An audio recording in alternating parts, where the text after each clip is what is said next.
guys, welcome to the 7th episode of We Loves to See It. I'm Mimi. I'm Simone, and we are here at the Third Wheel Podcast Studio in Hollywood.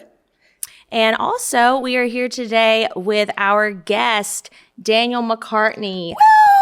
Woo! Thanks for having me, guys. Thank You're you. welcome. Thank you. Thanks for being here. Daniel is a music agent with UTA, and he started something really special during the pandemic, the Continuance Foundation. Can you tell us about that? Yeah, so it's funny because when I launched it, it was peak pandemic, right? And everyone was like, what are you doing? Like, this is not the right time to start a new endeavor and do this charity. And I started to think more about it, and I was like, no, this is the perfect time. Everyone is fucked. Right. Everyone's inside their home. They, a lot of my clients personally were, they went from playing 150, 200 shows a year to nothing, right? And they had no idea what to do, and I had no idea how to handle it.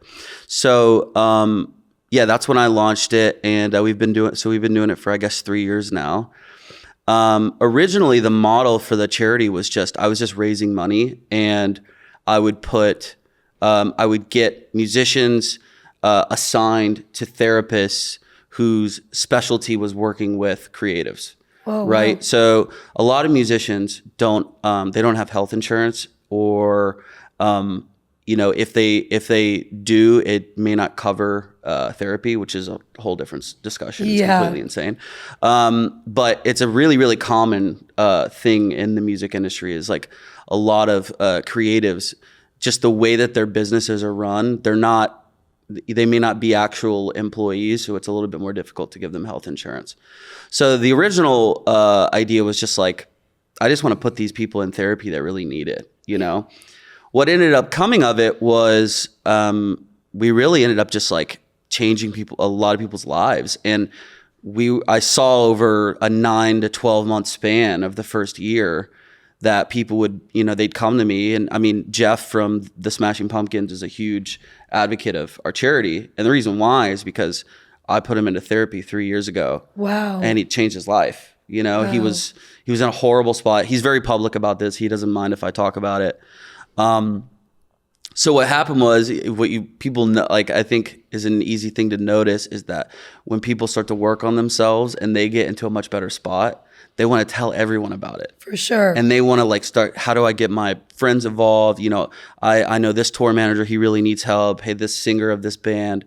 And so now, while we still do the financial grants for charity, for therapy for the musicians, a lot of our stuff is like forward-facing advocacy. I do speaking engagements. I do stuff like this. Wow. We do, all of the mental health content, like TikToks and all that stuff. And really just like trying to create a safe space for, musicians and the music industry to talk more about it. So that's amazing, because there's so much pressure, I feel, on them and stuff. And, people, they see the glamorized version of what these artists and creatives do, but they don't understand that, especially being an artist and a creative, you really dive deep, especially for musicians. They're writing songs about their lives, their traumas and all that stuff, without really being able to get through it. And I feel like that's such a great idea to do that, because then people can be like, wow, it's okay to get help. Mm-hmm. It's okay. 100%. I feel like back in the day, like years ago, people kind of what's the word, where they just felt uncomfortable, I guess, or there's a stigma to it. There's a stigma to it, yeah. And now I feel like, especially with, artists and musicians, showcasing that, I feel like it inspires their fans and other people to be like, damn, address it first instead of just be in this dark hole. So that's really cool that you took that on. That must have been so overwhelming to start. Yeah, well, it's funny because at the time it really wasn't, because I had plenty of time. Right. Now it's really overwhelming. But still, to make the plan. Yeah, and, it was. Yeah, I've always said it's hard to think about it this way. Like we would be consumers, right? We're consumers of culture. So media, music, cinema, whatever it is, right? It's hard to think about it from the perspective of the person creating the content, because you're literally, as a musician, you're pouring your heart and soul into content for everyone else to judge. It's literally what it is. Right, dude. Right? It's like like as much as a musician wants to say, well, I don't give a fuck, like we're going to write whatever we want to write. And that works sometimes. Yeah, it works until you can't pay your bills anymore. Okay. Because the record doesn't go number one and the label says, oh, we don't have a radio single, And there's always going to be that pressure to them. It's like, you gotta, like I have some artists who, they'll turn in 15 songs, for an album. And the label will be like, what do we do with this? Oh, wow. Like this is, I'm not, not going to knock that it's not good, but like, how do I commercialize it? I got to have a song to make, like, we want to help sell tickets and make money and all this stuff. So it's a really hard line, just like being creative and it's tough for musicians because it's literally one of those spaces where it's like, all right, as much as I say that I don't care, I need people to consume what I'm doing to do it for a living. And you have a unique perspective on this because you were also a musician, or I'm sure you still are, but you were in a band. You were in a band that had success. Can you tell us about that and how you sort of found being in the music industry on the other side? Yeah, I mean, that's why I think creating the charity was so natural for me, was because I just created what I wish I would have had. You know what I mean? And yeah, I toured from, 2008 to 2015.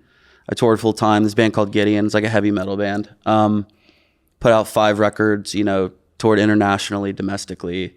And that is how I found my way into the music industry, because we always, like, I love performing arts. That's what I do. I represent performing arts. And we always said that it's kind of ironic, because I always said, this is the part of the business that I want to be in, because there's only a few things that could destroy the performing arts business, right?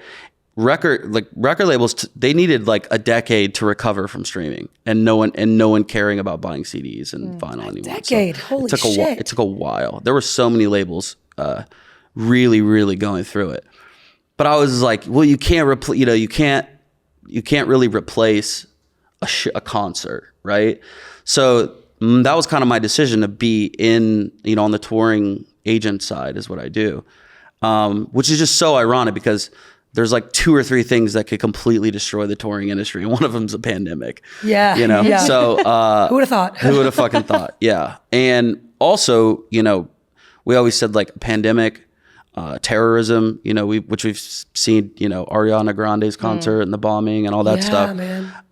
It's a very real concern. So security, I think we dealt with that pretty well. Security at concerts is pretty extreme now, which I fully support. 100%. It can be annoying at the time when they're like, putting you through the ringer and the metal detector and stuff. But, yeah, like, I'm glad that I chose this business. I think we've recovered pretty well from the pandemic. It was a weird time. And there was this funny, like, honeymoon phase when the pandemic ended or whatever, was on its way out, where all of our shows and tours were just crushing. Like, couldn't put one show. People were ready to go outside, dude. Everyone was like, we're outside. Yeah. Let's fucking go. And then there was like this weird phase of like, all right, I've been out. Like, people were like, oh, I've been out for fucking 14 days straight. I spent all my money. Yeah. But now it's evened out. We're a couple of years past it, and it's back to the wave. I think it's very consistent now. The business is back, but it has given me a great perspective. It's given me a really good perspective. Like, when I sit down and I'm trying to sign a client, I'm not like, yeah, I went to college and went to the mailroom. Like, I'm like, no, I fucking slept in 15 passenger vans. Yeah. Like, I begged for money at the merch table so I could get like McDoubles so I could have dinner. Dude. Like, this was like, the first year or two was a grind. You were still a teenager back then. I was 16. Too. Yeah. What? Yeah. So basically what we would do is I would go to school Monday to Friday. We would book out a Friday show, a Saturday show, a Sunday show. And we would do, obviously I'm from Alabama. And so we would do, Nashville, Atlanta. Damn. Maybe Jacksonville or something. And then I'd be back for school on Monday. That is fucking insane. It was epic. Yeah. That is. Looking back, it was completely epic. Now I'm like, I don't know what, I can't even imagine doing that again. I can't not sleep in my own bed now. Right. But at the time, I mean, that's what it took, you know, and that's what worked for us, you know, and that's where our buzz started. And then we signed a record deal and, you know, got all the other moving parts. Speaking of Alabama, I was going to ask you guys this because everybody knows Mimi's from Alabama as well. Everybody knows. So, like, you know, I'm just here. go. Floribama. Floribama. That's why we're doing the Floribama. solo Red- cups yeah, today. We're keeping it Because we're trashy, keeping it trashy as The red fuck. cup. but and a little classy. Well, I mean, look at you. Once again, the beauty and the butch. Let's fucking You go. look fucking And then Daniel. But no, You guys match. So we do match. So this We is coordinated on evened purpose. out right now. We met last night. We talked We about did, it. man. That was good. That was a good vibe. Yeah. At Mimi's bar, Miriam's bar, rather. Oh, gosh, he was guys. calling. Miriam. Don't he make was it all calling Mimi biblical. Miriam. He's Miriam. like, Miriam, can I? I was like, who? He goes, what do you mean, Miriam? I was Like, like, when's the last time you called her that? I've never Never. called her that in my life. No way. And guess what? Now I'm calling this bitch. Anybody that comes to her bar, now we call her Miriam. Beer club members. She is now Miriam now. Miss Miriam. Oh, I thought it was amazing. adorable. No, but that being said, both from Alabama. How far apart did you guys grow up? Did you guys talk about this? Yeah, a little bit. I was in McCalla, which is like in the middle of Birmingham and Tuscaloosa. Yeah, but probably about 35 minutes. So crazy. Which, if you know where we came from, that's insane. Wait, what do you mean? Like, I was in a graduating class of 22 people. What? I didn't realize McAdory had that few people. So I didn't actually graduate from McAdory. Oh. Yeah, I went to McAdory for 2 years. Okay. Played sports there. Okay. Got it. But my dad was a pastor at a church, and Oh. a Christian school is attached to the church. Oh, So- yeah, okay. Yes. Yeah. It's still So- 21. That's fucking insane. I mean, I Insane. graduated with 80 people. Oh my God. Wow. We're talking some small town shit. Did you guys, did your high schools like, you know, like they have different like rivalries that like play? McAdory did- and was- Chilton County Yeah. High School, Okay. they played Yeah. against each other. Because McAdory football there's life. Okay, yeah, I mean, feel that. We don't have any. They don't even have pro sports in Alabama. There are no pro sports. Were they good when you went there, like the football team? Yeah. Damn. Yeah. That's so crazy. What a small world. Well, there was arena foot. Do you remember arena football? Yeah. You remember the Birmingham Steel Dogs? Yeah. They tried. Yeah, I was a cheerleader for them. Were you? Mm-hmm. God, get out of here. It just gets better and better. Just gets better and I better. love it. Of I course, love I it. remember them. I love it. Yeah. Yeah, we tried to have I think they brought back the Birmingham Bulls. No, the hockey team. Oh, I don't know. Did they? Damn! Shout out We've to tried. Birmingham. We've really tried the pro sports thing. The Crimson Tide sell like 100,000 tickets a game. Yeah. What? It's Yes. complete insanity. Wow. It's actual life. Literally. Nick Literally. Saban. That's all they got. I mean, they might He's as well. goated. You know? I mean, he's goated. Damn. So when did you move to LA? 8 years ago. Okay. So right when I was done touring, I was just like, I moved here because I mean I had to, you know. right. So I was an assistant for 2 years. Where at? A company called the Agency Group, Okay. which is still the same company as now. I'm at UTA, United Talent Agency. United Talent Agency acquired the Agency Group. So Okay. while I was there, so yeah, I was an assistant. I worked for like a Day to Remember and Papa Roach and all those bands. Oh my God, A Day to Remember is Yeah. like one of my favorite bands. Yeah. Oh yeah. Well, you're from Florida. So that makes Jesus, I sense. know. Yeah. Oh my Ocala God. vibes or whatever they're- yeah. Yeah.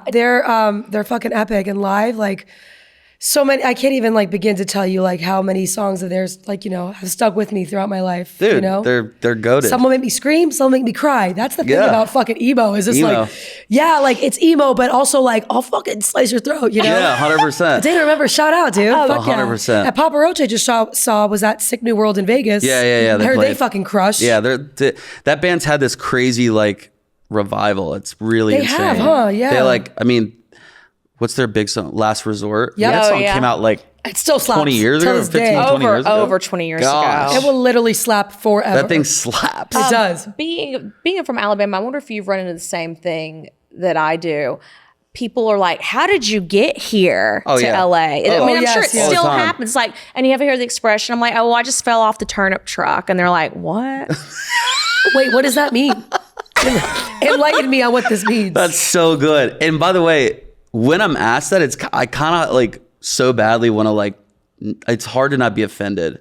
People are like, Right. how did you get here? I'm like, know. what do you The mean? fuck Like, are you? Yeah. is this the fuck? Are we in heaven or something? Like, what the fuck? Yes. You know? You should say that because that's hilarious. Yeah, like what the hell? I fucking moved here. It's not that hard. And they think you just, like if I say I'm from Alabama, oh, wow. And I'm like, I lived in 3 other states before I moved here. Yeah. Like I've had a whole life. It's not like I'm like a Beverly hillbilly or something. Like I'm going to move to LA now. She still got the accent. Oh, you have no idea. It comes out all the time. And I repeat her all the time. I was telling you last night when she's talking about going to open mics, she's like, I had 3 mics tonight. And I was like, you get your mics, girl. I love it. I love it. Me too. I don't ever want that to go away. I think it's kinky, actually. It's really good. Role play. What?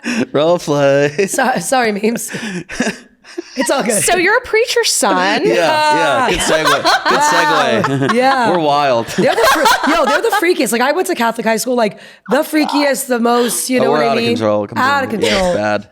Because when you try to fucking like restrain somebody, what are we gonna do? The exact opposite on 10. I've been saying it's everything you just said is perfect.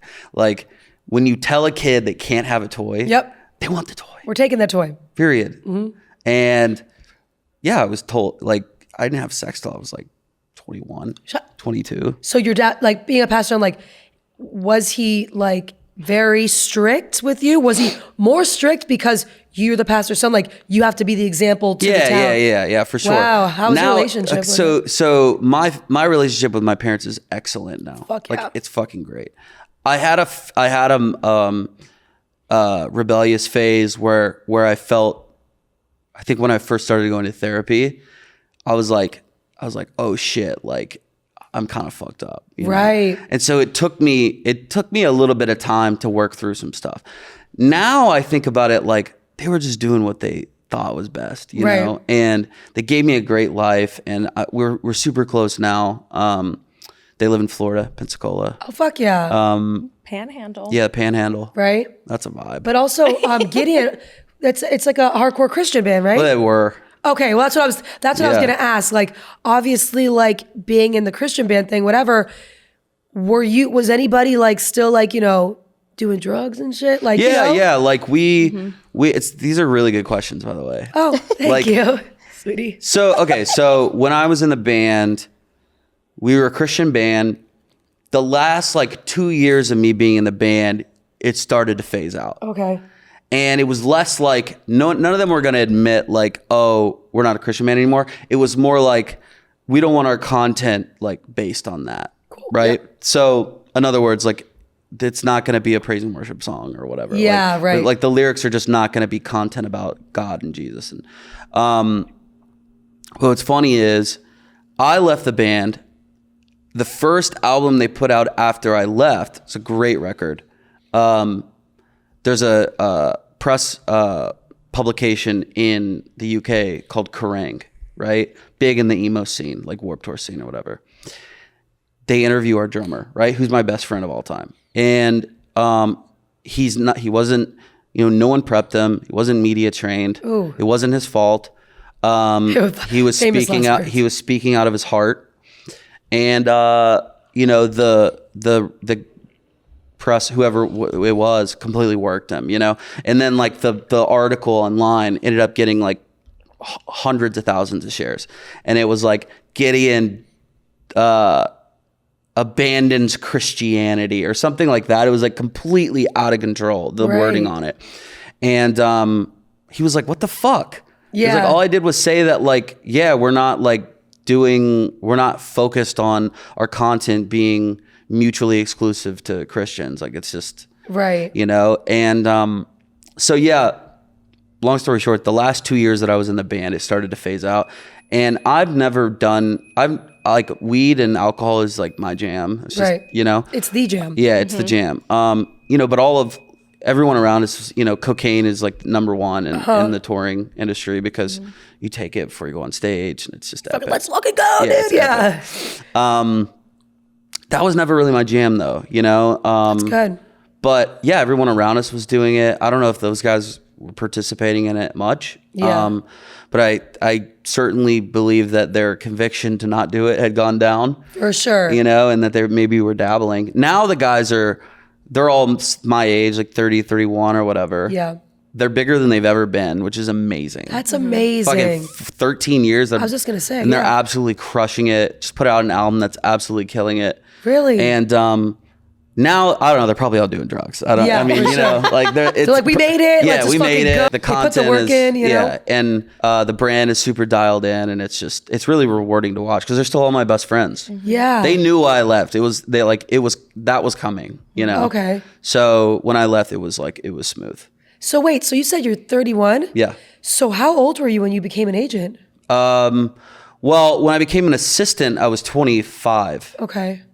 and being an assistant at a talent agency is the worst gig in the I know, world. I've heard so many crazy stories. I mean, have you guys watched Entourage? of course. What was your typical day like as an It assistant? was Yeah, it was, yeah, what do you, It like- was pain, Oh God. front to back, every day, and it depended on. I worked for five different agents, so depending on who I was like working for at the time, I won't name anybody. Of course not. We're not going to throw them in the mix.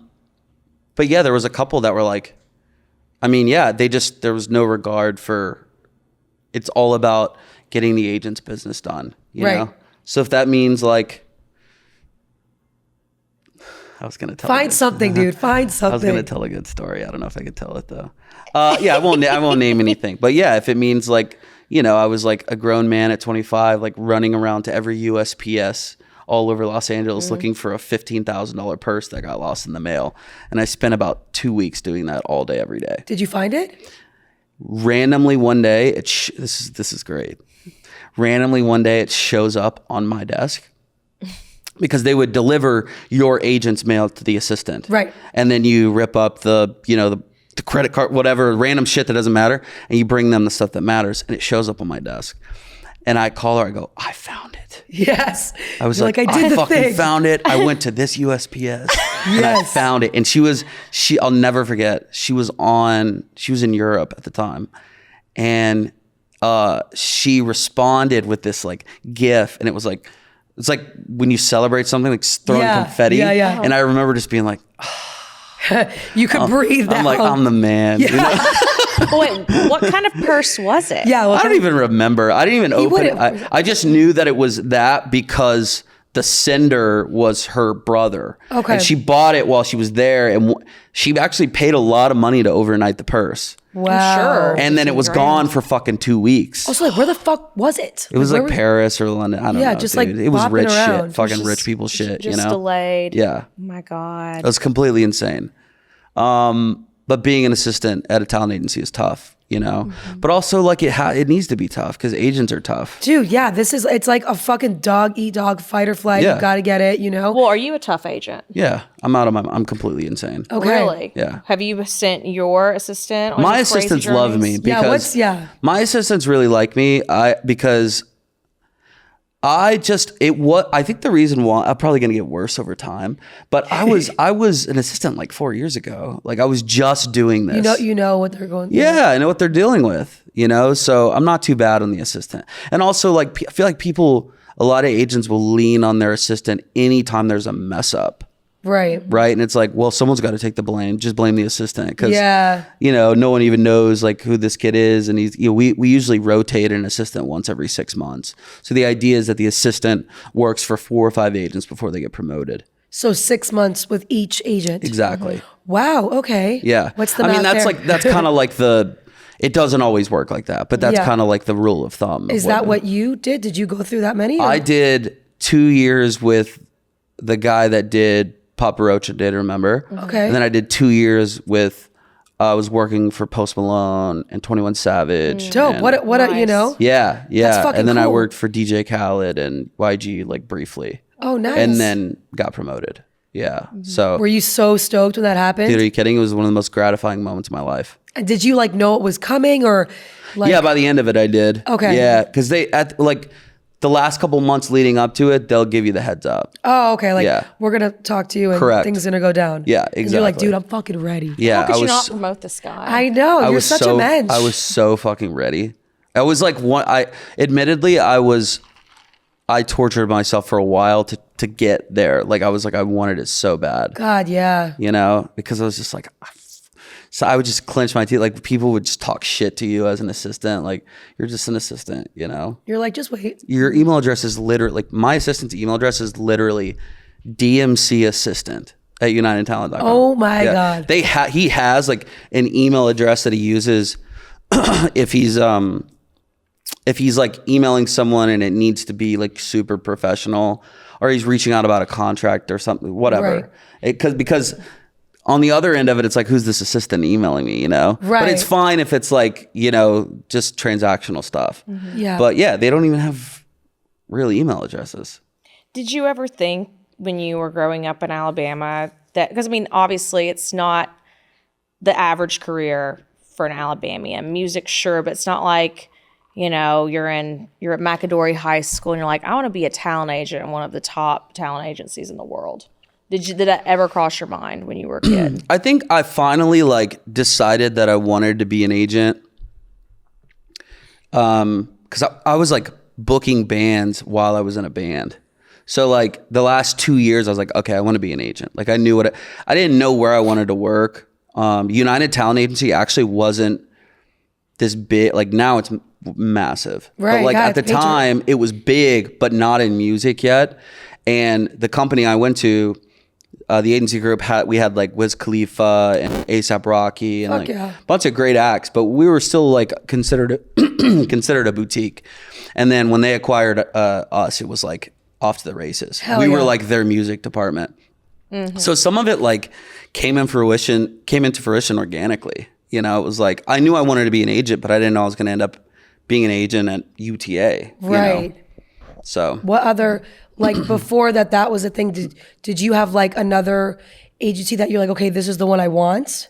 Like what was the other? I mean, like, or just even say like, what are the ones that you're like, yo, these are top, like, you know, like is there like a, there's like 4 or 5 that are like the real ones. At the time it was Paradigm. Like I loved that company. Right. They have Billie Eilish, Ed Sheeran. Yeah. You know, just amazing roster. Top. And they were really cultured, you know? And they ended up selling to a company called Wasserman, which was like mainly just sports. Yeah. Oh, interesting. And then there's like CAA, WME, UTA, APA. So it's like if you want to work in the major agency realm, you have about 4 or 5 choices. And then there's all the boutiques who also do a great job. You know, they're just smaller companies, less corporate bullshit, less attitude. Right. You know, maybe they don't have the reach and capabilities that like, you know, a UTA or a CAA might have, but they could still break your career, you know. For sure. But I always I like the major agency system. Yeah. You know, I like the film and TV stuff and music and podcasting, and then my stuff doing the touring. Like that's my jam. So for the touring, what essentially is your job to do? Like what do you have to make happen? Like what is your duties to do for these tours? Yeah, I built I book front to back. I represent them for their touring and concerts. So like when you see a tour get announced, like the agent sells, represents, organizes everything about that tour to make it happen. Oh, wow. So we sell the tour to the promoter. Okay. So it's a very common misconception for anyone who doesn't know like how booking shows works. Like I sell to the promoter. I'm not a promoter, right? Yeah. So I never would have wanted to be a promoter. It's a terrible gig. Oh God, yeah. But yeah, so like Live Nation and AEG and all those companies, those are the people. Those are our buyers. So yeah, we sell to them, and we organize the tour. We organize the announcements. But also, it's like we're representing their touring career as a whole. It's not just that tour. It's like, how do we grow this act from playing at the Roxy to headlining Coachella? Like right. that's how the goal. do you? Like that's insane. Yeah, yeah, and it's a fucking leap. It's a development. You know, it takes a long time, and you got to make really, really smart decisions, and play the right rooms with the right promoters, because that promoter, you know, works at this company and they book this festival, and like it's very diplomatic. You know, you have to make really smart moves optically, right? Because optics are everything in touring. But at the same time, you have to develop this identity of being like a headliner too. That's like the really hard line. It's like you can't just go open up for people forever. It's good to gain new fans and get in front of people who have never heard of you. Right. But at some point, you got to be the guy, even if it's like at the 400 cap room. Right. Or if it's like, okay, I can only headline the Troubadour, but I could sell it out. For sure. You go to the Troubadour and you put on an amazing show. You have production. You're not going to make much money. You can't make much money in clubs. It's just not there. and hopefully that is like you're creating like a cult with your fans and your consumers there, and they're like, yo, he's a headliner, you know, or she's a headliner. Right. And then from there, you know, I mean, the goal is that you can, you know, eventually headline the Forum, you know. I feel like low key with comedy, that's kind of similar. Yeah. Yeah. You know, just like doing your shows, just normal shows. Then eventually you want to get like feature for somebody, or you go on the road. And that's the thing with stand up. It's like, I said this on our first episode, like it takes a lot to go far in stand up. You know what I mean? Cause it's like, okay, sure. Then you book, you're on the road, but then you're just like, I'm on the road. Just like, I'm out of the scene on the road following the headliner, which is cool, but people are going for that person. So that being said, you featuring and you want to be able to be big, you got to fucking crush. Yep. You got to really do something different. And a stigma with that used to be like a lot of the headliners would ask people to feature for them that they knew weren't that good. Yeah, because it So makes you look sometimes it better. would be like, oh dude, I'm fucking featuring, this is dope. And then I'm like, wait a second, you're like trying to fuck with me, but guess what? I'm not the one, because I'm about to like do handstands and shit and take over this fucking show. So, I mean, and don't like a lot of the music and comedy, you know, offices, I guess, at these agencies, they kind of work hand in hand. Like Yeah, they're they aligned do. with each Oh yeah, other. that's actually a good point. I didn't even think about that. Yeah, we have like, I mean, I work on the same floor with the comedy guys, you know. Oh, okay, cool, We have cool. a huge comedy department, like Sebastian Maniscalco. Fucking you goat. know, He's a goat too as well. He's a goat. He does Kevin not Hart, miss. all that stuff. Fuck yeah. So, yeah, it can be that same development. I think like it's funny too, because like you said, like they'll intentionally put an opener that's not good on. In music, there's like this unsaid thing, and I think it's a little bit more friendly now, and hopefully not happening as much. Right. But there's definitely like a method to where you, like whoever is mixing the whole show, like the mix gets better over the night. You know what I'm saying? So like now you're gonna think about this your next concert. Go to a concert front to back. And so I mean, look, sometimes it's because the headliner has their own team and like they're dialed in or whatever. Right. But go to a show that's like, you know, they just have the house mixer or whatever, or the house sound guy. You'll notice now, like it gets louder. Over like the bass gets like better. Low key shady, dude. Kind of shady, yeah, kind of just shady. saying. Because it's all a mission to make the headliner. It's like a build up, you know? Interesting. And also I wanted to ask a question about that too. As far as finding openers for, you know, these major artists, is there a stigma where it's like, okay, we want an artist, does it have to be like in the same genre as what they're doing? Like if it's like you know, emo band, do they want another emo band? Like does it have, or even with like a hip hop artist, does it have to be, you know, like is that have to be a thing? Or I mean, generally you don't want to depart too far from what the headliner is doing. Right. Because that's not advantageous for anyone. So like if you're a fan and you're going to a show and it's like you go to a rap show and then there's a death metal act opening Right. or whatever, I'm just using it as an example. Like it's gonna make the crowd feel uncomfortable. right. They're gonna Because be like, there's some artists that are kind of both, like MGK, like he raps and then he also like fucking shreds. So I Yeah. feel like he could probably maybe get away with that. yeah, there are some progressive. hybrids that like MGK could take out a full blown rock band and then take out, you know, Ian Dior Right. or whoever in that kind of scene, and it would work. Yeah. Then there's more snobby fan bases that feel that. wouldn't work with, Yeah. right? I always use like Pigeons and Planes, like you guys know that. Yeah. So amazing news outlet and just great culture. Very, very snobby. Like it's a very specific cool guy indie thing, right? Okay. So those kind of headliners, it's a little bit more difficult to pull it off because who you take on the tour, that's like you being like, I fuck with this person. Okay, yeah. It's more of like a, yo, I sign off on this, I endorse this, I'm willing to, you know, put my neck out and say that like I'm in on this. Yeah, and it's Whereas low-key like about the hang too, right? You yeah, gotta be exactly. Cool, chill. You're yeah. cool, you're chill, you're gonna spend 30 days together. It's Right. like- but then there's other tours where it's just like, you know, I feel like rock kind of gets away with like, if you're in like at least close to the same like rock genre, it's probably okay. Yeah. You know?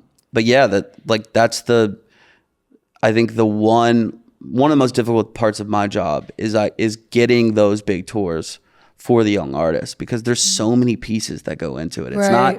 It's not, you don't just call, Taylor Swift and say, oh, I've got this great up and coming pop country act. Right. Yeah, no shit. Yeah. So she's just going to say, yeah, cool. There's 10 million of them. 100%, what do you want me to right. say?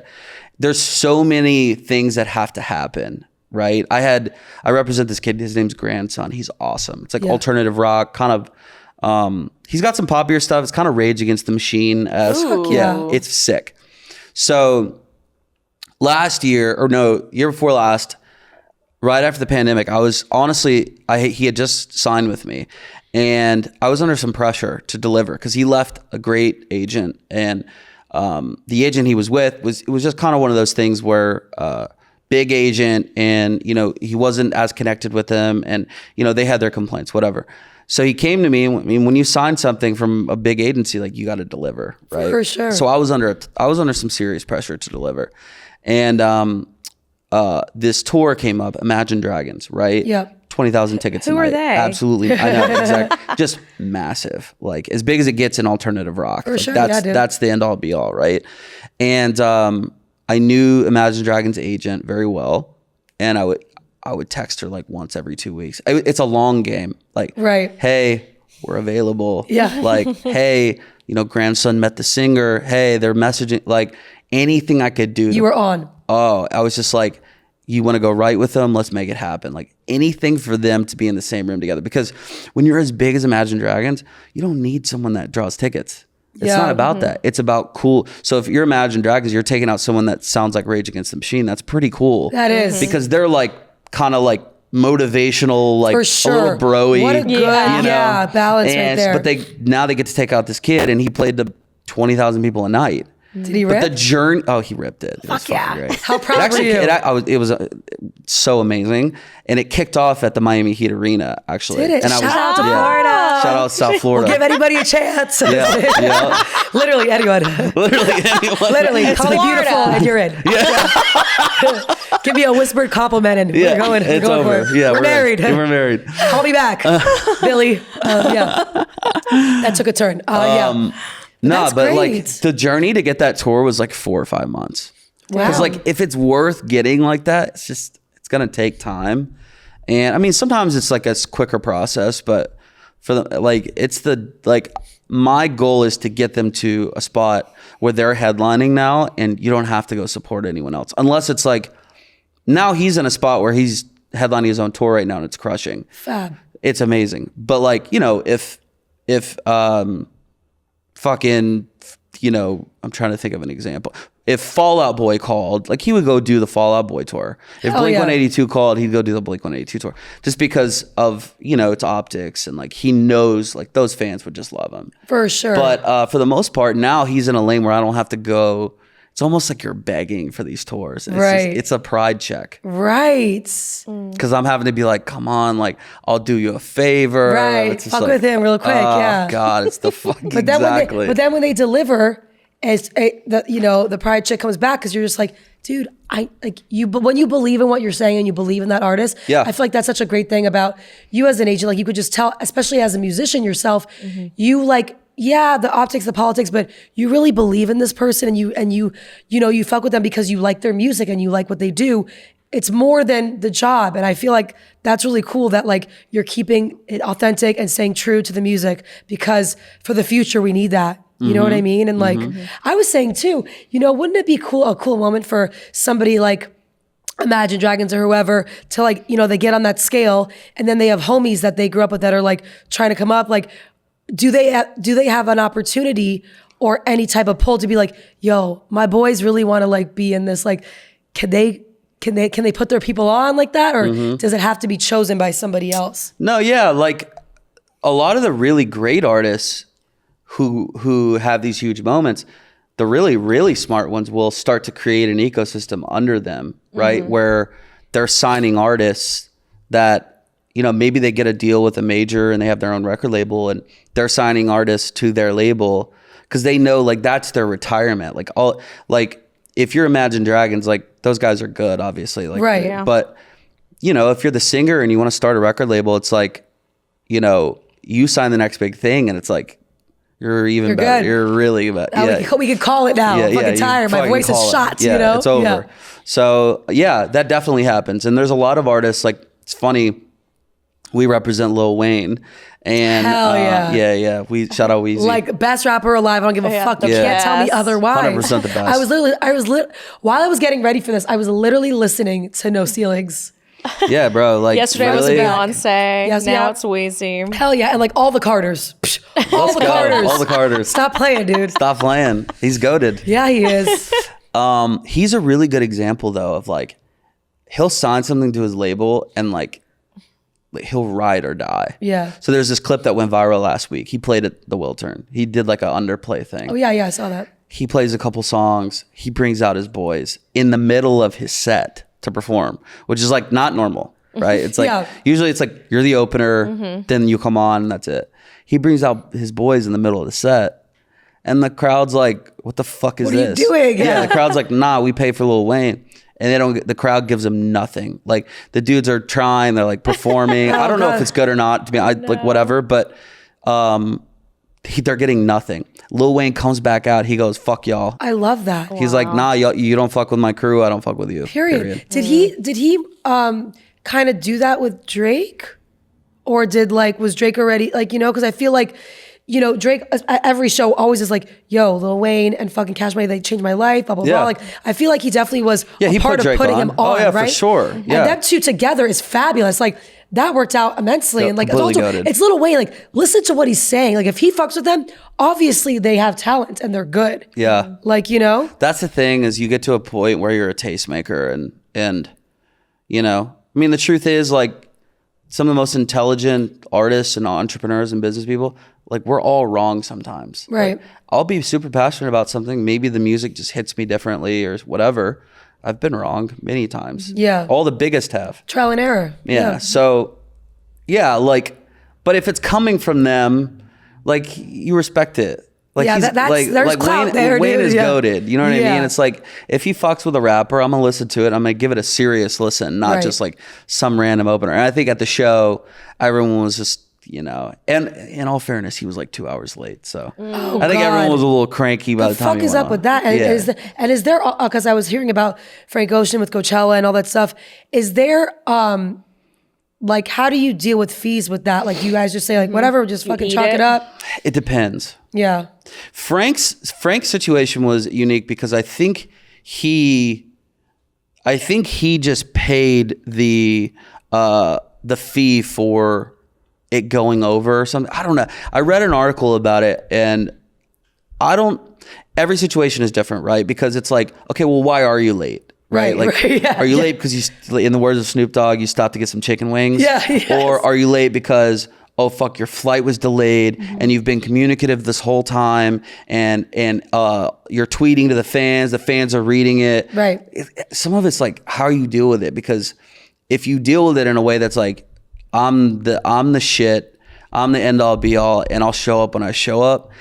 As cool as it sounds, it doesn't land. Not a good look. Yeah, it's not. It's just not. It's like, all right, cool. We know you're the shit. That's why we're fans. Period. But like, you don't care about us, then that's when you lose fans. Right. So it's just every situation is different, and I've seen artists like not play and still get paid.